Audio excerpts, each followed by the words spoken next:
बेताल कथा। दो बहनें। दृढ़व्रती विक्रमार्क पेड़ के पास लौट आए। पेड़ पर से शव उतारकर कंधे पर डाला और सदा की भांति स्मशान की तरफ चलने लगे। तब शव में वास करने वाले बेताल ने पूछा, राजन, इस आधी रात के समय आप जो श्रम उठा रहे हैं, उसे देखने पर मुझे ऐसा प्रतीत होता है कि आप किसी की निस्वार्थ सेवा करने के ख्याल से ऐसा कर रहे हैं। आपको श्रम भुलाने के लिए एक कहानी सुनाता हूँ, सुनिए। बेताल कहानी सुनाने लगा। बहुत पहले की बात है। करवीपुर में धर्मवीर नाम का एक सामंत राजा राज करता था। उसके दो पुत्रियां थीं, नर्मदा और नीरदा। दोनों बहनें सुंदर और कलाविज्ञ थीं। फिर भी नीरदा में कुछ विशेषताएं थीं। वह न केवल अपनी बड़ी बहन नर्मदा से अधिक सुंदर थी, बल्कि चारित्रिक दृष्टि से भी अधिक भावुक, अधिक महत्वाकांक्षिणी थी। धन, अलंकरण एवं अधिकार को लेकर भी नीरदा के अंदर अधिक आकर्षण था। एक दिन पद्मकेतु नाम का एक गंधर्व आकाश मार्ग से जा रहा था। उसने देखा, भूलोक के एक सुंदर उपवन में एक तरुणी अकेली टहल रही है। वह नर्मदा थी। गंधर्व उसके सौंदर्य के प्रति आकर्षित होकर नीचे उतरा और उसने मधुर स्वर में पुकारा, सुंदरी। यह संबोधन सुनकर नर्मदा ने मुड़कर पद्मकेतु की ओर देखा। सुंदर गंधर्व को सामने देख वह आश्चर्यचकित हो गई। नर्मदा की विस्मय विमूढ़ दृष्टि को देखकर गंधर्व ने उसे अपना परिचय देते हुए कहा, मैं पद्मकेतु नाम का गंधर्व हूँ। मैं आकाश मार्ग से जा रहा था। तुम्हें देखा तो तुम्हारे अद्भुत सौंदर्य से आकर्षित होकर मैं तुम्हारे सामने उतर आया हूँ। मैं तुम्हारे साथ विवाह करना चाहता हूँ और तुम्हारी स्वीकृति चाहता हूँ। गंधर्व की बातें सुनकर नर्मदा को और भी अधिक आश्चर्य हुआ। वह क्षण भर मौन रहकर बोली, आपने इतने आकस्मिक रूप से मेरे सामने यह प्रस्ताव रखा है कि मैं तत्काल कोई उत्तर नहीं दे सकती। कल संध्या समय मैं आपको इसका उत्तर दूंगी। पद्मकेतु ने नर्मदा की बात मान ली और दूसरे ही क्षण वहाँ से ओझल हो गया। नर्मदा अपने शयन कक्ष में आई और आधी रात तक गंधर्व के प्रस्ताव के बारे में सोचती रही। अंत में वह किसी निर्णय पर पहुंची और निश्चिंत होकर सो गई। दूसरे दिन संध्या काल नियत समय नर्मदा उपवन में पहुंची। पद्मकेतु उसके समीप आया। नर्मदा ने पद्मकेतु से विनती स्वर में कहा, मैंने आपके प्रस्ताव पर गंभीरतापूर्वक विचार किया है। पास के उस लता कुंज के पीछे चंद्रशिला पर मेरी छोटी बहन नीरदा बैठी हुई है। आप उसे देखकर मेरे पास लौट आइए। पद्मकेतु ने नर्मदा की बात मान ली। वह मालती लता कुंज के पीछे गया। वह चंद्रशिला पर एक अद्भुत सुंदर तरुणी बैठी हुई फूल माला गूंद रही थी। नीरदा को देखकर पद्मकेतु मोहित हो गया। वह नर्मदा को और अपने विवाह के प्रस्ताव को तत्क्षण भूल गया। उसने नीरदा के समीप जाकर अत्यंत मधुर स्वर में कहा, सुंदरी। नीरदा ने यह आवाज़ सुनी तो सिर उठाकर गंधर्व की ओर देखा। वह आश्चर्य और संभ्रम के कारण उठकर खड़ी हो गई। पद्मकेतु मंद मंद मुस्कुराते हुए बोला, सुंदरी, मैं पद्मकेतु नाम का गंधर्व हूँ।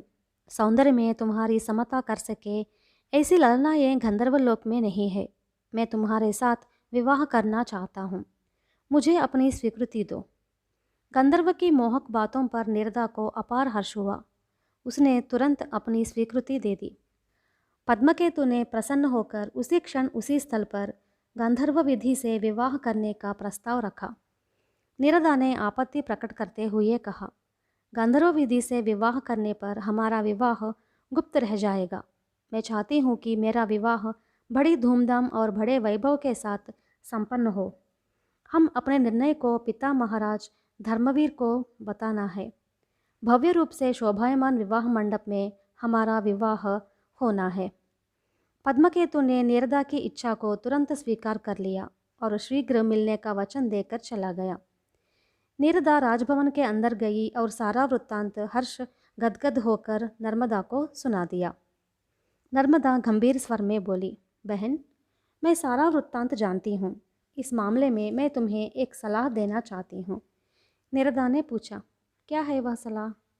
इसी पद्मकेतु ने पहले मुझे देखकर मेरे साथ विवाह करने की इच्छा प्रकट की थी। उसके प्रति मेरे मन में विश्वास नहीं था, इसलिए मैंने उसकी परीक्षा लेनी चाही और उसे तुम्हारे पास भेजा। वह तुम्हें देखकर मुझे भूल गया और तुम्हारे साथ विवाह करने की इच्छा प्रकट की। इससे यह स्पष्ट विदित होता है कि वह कितना चंचल चित्त है। ऐसे व्यक्ति से विवाह करके तुम सुखी नहीं रह पाओगी, तुम्हारा जीवन बर्बाद हो जाएगा, नर्मदा ने समझाया।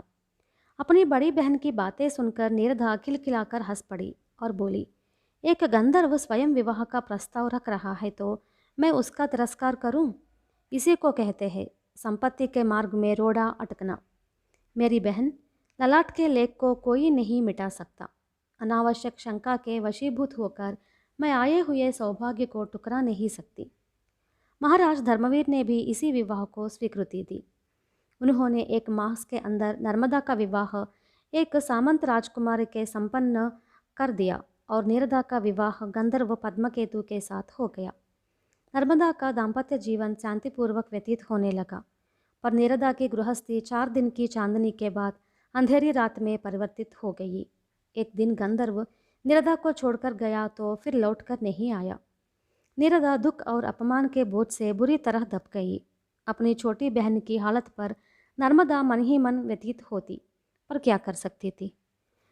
उन्हीं दिनों पर करवीरपुर में एक ज्ञानी महात्मा सुमतिशील का आगमन हुआ। महात्मा सुमतिशील अपने अंतर्दृष्टि और कल्याण भावना के लिए प्रसिद्ध थे। नर्मदा ने उनका नाम सुना तो अपनी छोटी बहन नीरदा को साथ लेकर वह उनके दर्शनों को गई।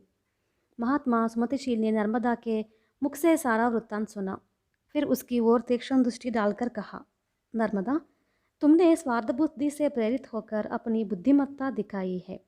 नर्मदा कुछ जवाब न दे सकी। इसके बाद वे महात्मा नीरदा की ओर मुड़े और बोले, बेटी, मैं तुम्हें एक मंत्र का उपदेश करूँगा। तुम उसका जाप करते हुए शक्ति स्वरूपिणी पार्वती की उपासना करो। तुम्हारी गृहस्थी फिर से जुड़ जाएगी और तुम्हारा दाम्पत्य जीवन भी सुमधुर हो जाएगा। यह कहकर महात्मा सुमतिशील ने नीरदा को मंत्रोपदेश दिया। कुछ ही दिनों में नीरदा की उपासना फलीभूत हुई। पद्मकेतु पुनः उसके पास आया और अत्यंत प्रेमपूर्वक उसके साथ रहने लगा। बेताल ने यह कहानी सुनकर विक्रमार्क से पूछा, राजन, गंधर्व पद्मकेतु ने नर्मदा के साथ विवाह करने की इच्छा प्रकट की थी, पर उसने नर्मदा की छोटी बहन नीरदा के साथ विवाह किया। फिर भी नर्मदा दुखी नहीं हुई। ऐसे गंभीर स्वभाव वाली युवती को महात्मा सुमतिशील ने स्वार्थबुद्धि से प्रेरित कहा और उसकी निंदा की। क्या यह अन्याय और अधर्म नहीं है? इसका समाधान अगर आप जानकर भी ना करेंगे तो आपका सिर टुकड़े टुकड़े हो जाएगा। विक्रमार्क ने उत्तर दिया, उन दोनों बहनों में छोटी नीरदा स्वभाव से बोली है, पर उसमें अपनी इच्छाओं पर नियंत्रण रखने की सामर्थ्य नहीं है। वह स्नेह की पात्री है, द्वेष की नहीं। जहाँ तक नर्मदा का प्रश्न है, वह अत्यंत चतुर और बुद्धिमती है। वह पद्मकेतु के बारे में अपना निर्णय करने के लिए अपनी बहन को ही शिकार बना लेती है। नर्मदा को पद्मकेतु पर विश्वास नहीं था। वह अच्छी तरह जानती थी कि पद्मकेतु उसकी अधिक सुंदर बहन नीरदा के प्रति आकर्षित हो जाएगा और उसकी महत्वाकांक्षिणी बहन इस विवाह के लिए तुरंत तैयार हो जाएगी। वह इस बात से भी अनभिज्ञ न थी कि अगर उसका संशय ठीक निकला तो पद्मकेतु से विवाह करने पर जो कठिनाइयाँ उसे झेलनी पड़ती, वे उसकी बहन को झेलनी पड़ेगी। फिर भी उसने पद्मकेतु को बहन के पास भेज दिया, इसलिए महात्मा सुमतिशील ने उसकी निंदा की। इसमें महात्मा ने कोई अधर्मपूर्ण व्यवहार नहीं किया। राजा के इस प्रकार मौन भंग होते ही बेताल शव के साथ अदृश्य होकर पुनः पेड़ पर जा बैठा।